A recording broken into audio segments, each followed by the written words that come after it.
Hello, good morning, welcome to all. कैसे हैं आप सब? आई होप सब ठीक होगा, पढ़ रहे होंगे। चलिएगा अपने टॉपिक पे आते हैं। लास्ट क्लास में हम सभी ने सेंटेंस कंप्लीशन को देखा।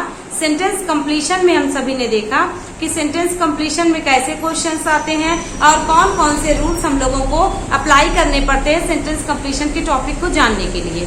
तो सेंटेंस कंप्लीशन के पहले वाले क्लास में हमने बहुत सारे क्वेश्चंस को देखे। आज की क्लास में आए हुए एग्जाम्स के ही क्वेश्चंस है और सेंटेंस कंप्लीशन के मिसलेनियस रूल्स को हम सभी को कंप्लीट करना है। तो देखिएगा, there dash gift 3 gifts in the car. तो यहाँ पे देखिए, देयर के साथ आपने विल भी पढ़ा है, शैल देयर के साथ आपने वॉज भी पढ़ा है, इज भी पढ़ा है, आर भी पढ़ा है और वर्ब भी पढ़ा है।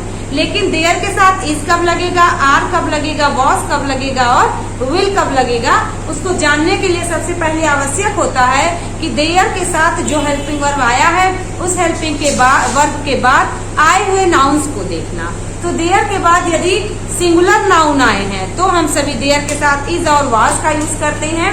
प्रेजेंट में इज का यूज करते हैं, पास्ट में वॉज का यूज करते हैं। अगर देयर के बाद जो हेल्पिंग वर्ब आया है उसके बाद प्लूरल नाउन का इंडिकेशन है तो देयर के साथ आर का यूज प्रेजेंट में और पास्ट में वर का यूज करते हैं। तो यहाँ पर देखिएगा, सेंटेंस में देयर के साथ 3 गिफ्ट्स है। तो 3 गिफ्ट्स की वजह से यहाँ पर देयर के साथ आर न लग करके, हैड न लग करके, वॉज न लग करके, हैव न लग करके हम सभी आर का यूज करेंगे, क्योंकि देयर आर 3 गिफ्ट्स है। लेकिन यहीं पर अगर 3 गिफ्ट्स के बजाय देयर अ गिफ्ट होता तो देयर इज अ गिफ्ट या there is a boy, there is a girl, there was a king, ऐसे पढ़ते हैं हम लोग। तो इसलिए यहाँ पर देयर के साथ आर का यूज होगा। और दूसरा पॉइंट ये है यहाँ पर कि देयर का यहाँ कोई मीनिंग नहीं है। देयर का यूज सेंटेंस में जब भी सेंटेंस का सब्जेक्ट एब्सेंट होता है तो उसको कंप्लीट करने के लिए देयर का यूज किया जाता है। और देयर जब एडवर्ब की तरह यूज होता है तो उसका मीनिंग वहां देता है और एडवर्ब ऑफ प्लेस की तरह देयर का यूज किया जाता है। ओके, तो आई होप यहाँ तक कंफर्म हुआ होगा। यहाँ पर आर ही होगा। अगला सेंटेंस है, he is junior dash me. तो he is junior dash me में आपने पढ़ा था, हमने आपको पिछले क्लास में बताया था कि देयर यहाँ पर जूनियर हो गया, इंफीरियर हो गया, सुपीरियर हो गया, प्रियर हो गया, प्रिफर हो गया और प्रिफरेबल हो गया। कुछ ऐसे वर्ब्स होते हैं जो कंपैरेटिव डिग्री में तो यूज किए जाते हैं, लेकिन यहाँ पर इनके साथ दैन का प्रयोग नहीं किया जाता। तुलना के लिए इनके साथ हमेशा टू का प्रयोग किया जाता है। इसलिए यहाँ पर हम लोग जूनियर, सीनियर, सुपीरियर के साथ टू का यूज करेंगे, ना कि हम सभी यहाँ पर दैन का यूज करेंगे। तो इसलिए यहाँ पर टू का यूज हो जाएगा, क्योंकि आपको बताया गया है junior, prefer, superior, senior, preferable, ऐसे कुछ वर्ड हैं जिनके साथ हम सभी को कंपैरेटिव डिग्री में तुलना के लिए दैन का प्रयोग ना करके उनके साथ हम सभी को टू का यूज करना है और टू के साथ हमेशा ऑब्जेक्टिव केस लाना है, सब्जेक्टिव केस को स्किप कर देना है। ठीक है, तो 2 तरीके से क्वेश्चन इसमें बन सकते हैं। पहला कि जूनियर इन सभी के साथ टू का यूज किया जाए और दूसरा इनके साथ हमेशा ऑब्जेक्टिव केस का यूज किया जाता है, सब्जेक्टिव केस का यूज नहीं किया जाता। जैसे अगर सेंटेंस यहीं पर ऐसे लिखा होता, he is junior than I, he is junior to I, he is junior than me या he is junior than me। यहाँ पर जूनियर लास्ट ऑप्शन और बोल देता which one of the correct. तो यहाँ पे आपको क्या कर देना पड़ता, दैन के साथ आई का प्रयोग होगा, ये तो सही है, लेकिन जूनियर के साथ दैन का प्रयोग गलत है। जूनियर के साथ टू का यूज तो होगा, लेकिन ऑब्जेक्टिव केस के प्रोनाउन आने चाहिए। यहाँ पर सब्जेक्टिव केस का प्रोनाउन आया है। जूनियर के साथ दैन का प्रयोग हो नहीं सकता, ऑब्जेक्टिव केस का प्रयोग होगा, वो तो सही है। जूनियर के साथ टू का प्रयोग होगा, टू के साथ ऑब्जेक्टिव केस। इस तरीके से हम सभी का fourth option will be correct answer. तो आपको दो सब तरीके से सोचना होगा एक पॉइंट को कंप्लीट करने के लिए, कहाँ पर कौन से रूल को अप्लाई करना है।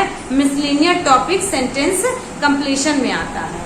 आगे देखेंगे, the police accused to the manager dash the money. तो यहाँ पे देखिए, आपने सुना होगा अक्यूज्ड ऑफ मर्डर होता है। अब मतलब होता है कि कौन यहाँ पर किस पर दोष लगा है, तो अक्यूज्ड मतलब दोषी होता है। तो यहाँ पर देखिए, the police accused to the manager, जब यहाँ पर पैसे की बात होती है ऑफ का प्रयोग होता है, पर्सन की बात होती है तो टू का प्रयोग होता है। तो यहाँ पर देखिएगा, accused of, accused about, accused for और अमिड। तो यहाँ पे देखिए, about the money, for the money, of the money, of the money. मतलब अक्यूज्ड ऑफ मतलब होता है कि किस चीज का दोषी होना। Accused of murder, accused of stolen, stealing, accused of the money, इस तरीके से यूज होता है। आगे देखेंगे, the paper, this paper dash twice weekly. इसमें आपको ऑप्शन दिया गया है इज अपियरिंग, अपियर, अपियर्ड और अपियर्स। तो यहाँ पे देखिएगा, आपको एक पॉइंट पता है, जब किसी की आदत व्यक्त की जाए, जब किसी की डेली रूटीन व्यक्त की जाए, या जब किसी ऐसी बातों का जिक्र हो जो रेगुलर फॉलो किया जाता है या रेगुलर होता है, ऐसे सेंस में हमेशा प्रेजेंट इंडेफिनिट का रूल यूज किया जाता है। तो यहाँ पे देखेंगे हम सभी, दिस पेपर तो सिंगुलर है, तो इसके साथ क्या क्या आ सकता है। अपीयर्ड भी आ सकता है, अपीयर भी आ सकता है, अपीयर्स भी आ सकता है और इज अपीयरिंग भी आ सकता है। ऐसा मानेंगे आप तो इसमें से बी ऑप्शन आप एकदम से नेग्लेक्ट कर देंगे कि बी ऑप्शन हो ही नहीं सकता है। लेकिन यहाँ पे बी ऑप्शन क्यों नहीं होगा, क्योंकि दिस पेपर सिंगुलर है। इसके साथ आप यहाँ पर क्या यूज करेंगे, इसके साथ आप यहाँ पर यूज करेंगे, अपीयर नहीं कर सकते। इज अपीयरिंग, इज, तो यहाँ पर अपीयर्स नहीं होगा, अपीयर नहीं होगा, इज अपीयरिंग हो सकता है, लेकिन इज अपीयरिंग आप क्यों नहीं कर सकते, क्योंकि अभी आपको बताया गया कि प्रेजेंट इंडेफिनिट में हमेशा जब सिंगुलर हो तो वो प्रेजेंट इंडेफिनिट ही माना जाता है, उसके साथ एसईआईएस नहीं होता है। एसईआईएस होता है, कंटिन्यूअस का यूज नहीं किया जाता, मतलब हफ्ते में 2 बार ही अपीयर हो रहा है, नहीं, अपीयर होता है या पब्लिश होता है, ऐसे सेंस में आप यहाँ पर यूज कर सकते हैं प्रेजेंट इंडेफिनिट। तो इसलिए यहाँ पर दिस पेपर अपीयर्स हो जाएगा। आई होप यहाँ तक आपको समझ आ रहा होगा।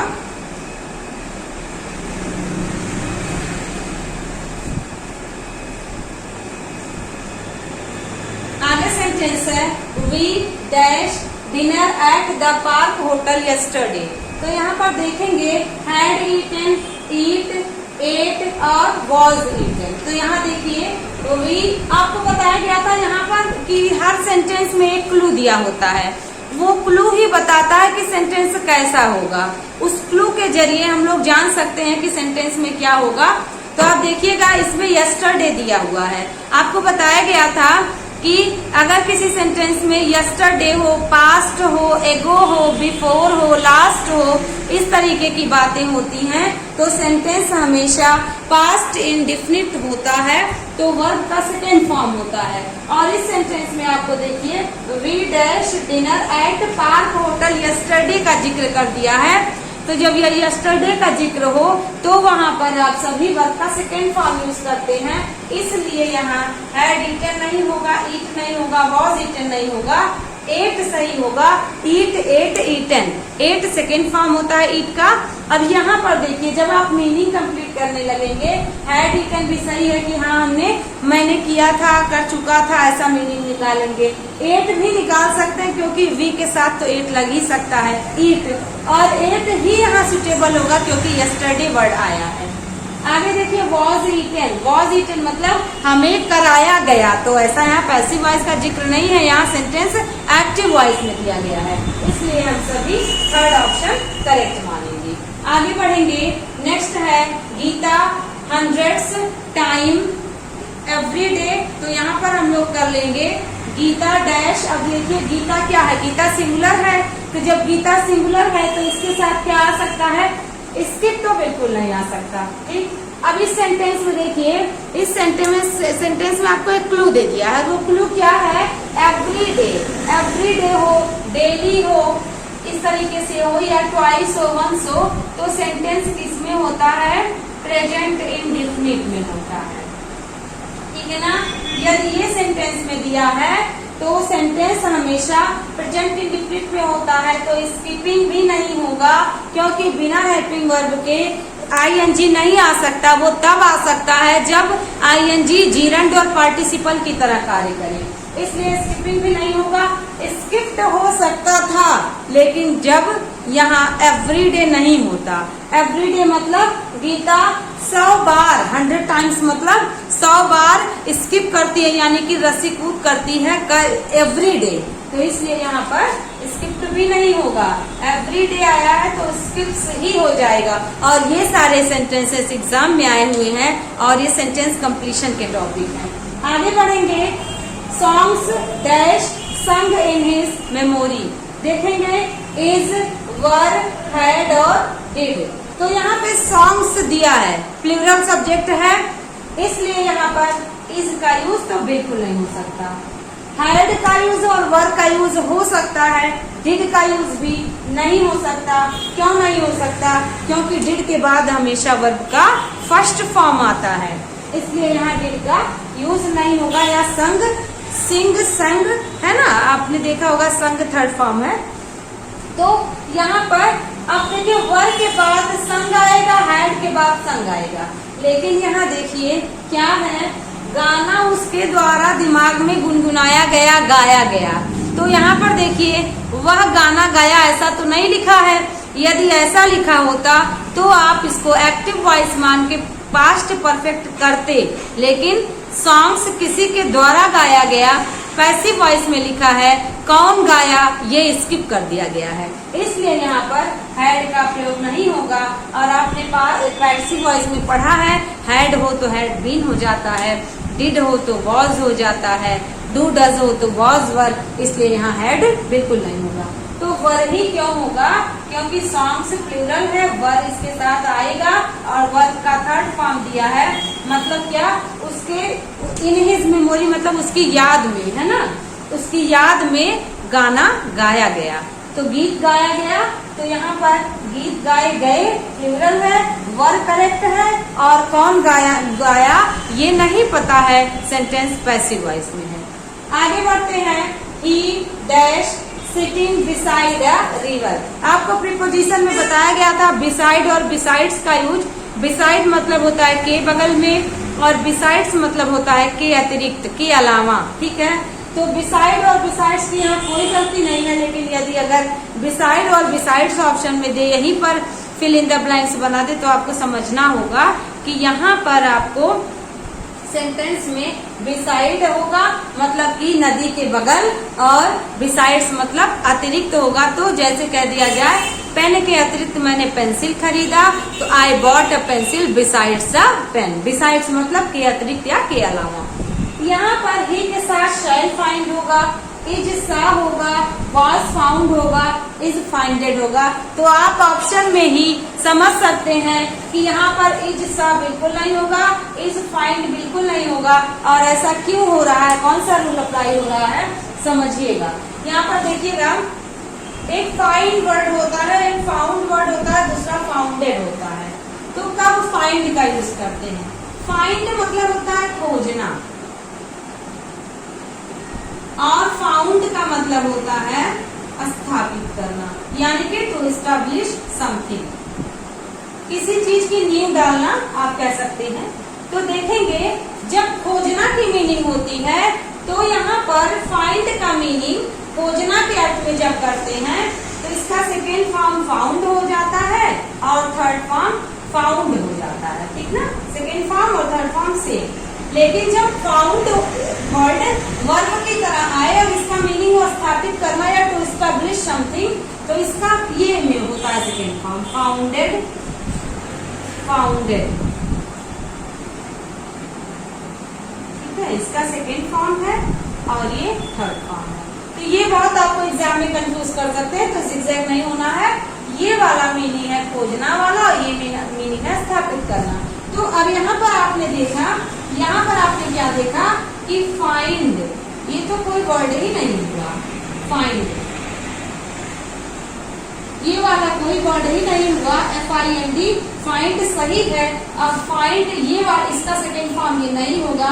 हाँ, ये फाइंड मतलब होता है कि फाइंड देना, तो यहाँ पे आप इसको फाइंड कर सकते थे, लेकिन यहाँ इसकी मीनिंग नहीं हो रही है। ठीक है, तो यहाँ पर देखिएगा फाइंडेड बिल्कुल गलत है इज के बाद, और इज के बाद हमेशा वाज के बाद या तो ING आ सकता है और या वर्ब का थर्ड फॉर्म आ सकता है। ऐसे सेंस में भी आप इज सा और इज फाइंड को हम स्किप कर देंगे। करेक्ट क्या करेंगे, यहाँ देखिए ही के साथ शायद तब आता है जब कंपल्सरी, एकदम कंपल्सन डिटर्मिनेशन का यूज होता है, इसलिए भी नहीं होगा। वाज फाउंड हो जाएगा। इसका मतलब वाज फाउंड का मतलब उसे पाया गया। कहाँ पाया गया? नदी के किनारे बैठे हुए उसको पाया गया, यानी कि जब उसको देखा गया तो वह बैठा था। ठीक है, तो फाउंड हो जाएगा। फाइंड और फाउंड, इसका मीनिंग ये कंप्लीट है। ठीक है, तो इस तरीके से आपने देखा कि कैसे सेंटेंस कंप्लीशन के टॉपिक को बहुत इंपॉर्टेंट रूल्स के साथ 1 बाय 1 आप अप्लाई करेंगे तो करेक्ट हो जाएगा। आगे हम लोग कुछ और क्वेश्चंस को ऐसे देखते हैं।